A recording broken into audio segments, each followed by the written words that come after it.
Goa board of secondary and higher secondary education हांच्यांनी कालच 10वीचो रिझल्ट लागलो.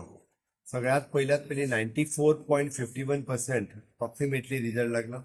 पास जाल्ल्या सगळ्या भुरग्यांचे हांव खूब खूब अभिनंदन करता आनी खूब बरो रिझल्ट ह्या फावटी 10वीच्या बोर्डाचो लागला. आयच्यान 11वीची एडमिशन स्टार्ट जाल्ली आसा आनी 11वीच्या एडमिशनाकूय सगळे कडेन मोठ्या प्रमाणात झुंबड सुरू आसा. विशेष करून हांव ग्रामीण भागातल्या सगळ्या तालुक्यातल्या भुरग्यांनी बेटर स्कोर केला. म्हणजे सांगे आसतले, केपें आसतले, धारबांदोडा, काणकोण आनी पेडणे ह्या तालुक्यांनी तशें पळोवंक वचत जाल्यार कंपॅरिजन विथ द शहरी भागापेक्षा सुद्दां खूब बरो स्कोर केला. विशेष करून चलयांनी खूब बऱ्या पद्दतीचे मार्क्स स्कोर केले.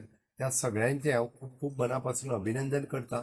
आनी आमचे टिचर्स हांच्यांनी बी बरे एफर्ट्स घेतले. गोवा बोर्डानूय बी प्रॉम्प्टली रिझल्ट डेलिव्हर केलो. त्या खातीर त्या सगळ्यांचे अभिनंदन की रिझल्टाची अशाच पद्दतीन दर वर्सा खूब प्रोग्रेसीव खूब बरो रिझल्ट हो टिचर्स दिवपा लागला. त्या खातीर तांचेय बी खूब खूब अभिनंदन. भुरग्यांनी 11वीक एडमिशन्स घेवच्या पयलीं म्हणजे आमी करियर गायडन्सचो कॅम्प म्हणून घेतलाच, बट तरी सुद्दां आपले टिचर्स, पेरेंट्स हांच्या कडेन 4 फावटी डिस्कशन्स करचे. ज्या भुरग्यांक प्रोफेशनल कॉलेजीस वचूंक जाय त्या भुरग्यांनी प्रोफेशनल कॉलेजी कडेन खंयच्या वयतलो आपूण आनी आतां arts, science, commerce, vocational, ITI कित्याक एडमिशन घेतले किंवा डिप्लोमात हाजे 2-3 फावटी विचार करताले एडमिशन घेवचें. कारण फुडल्या भविश्याचो विचार करता आसतना टिचरांनी सगळ्यांनी ताका गायड करचें.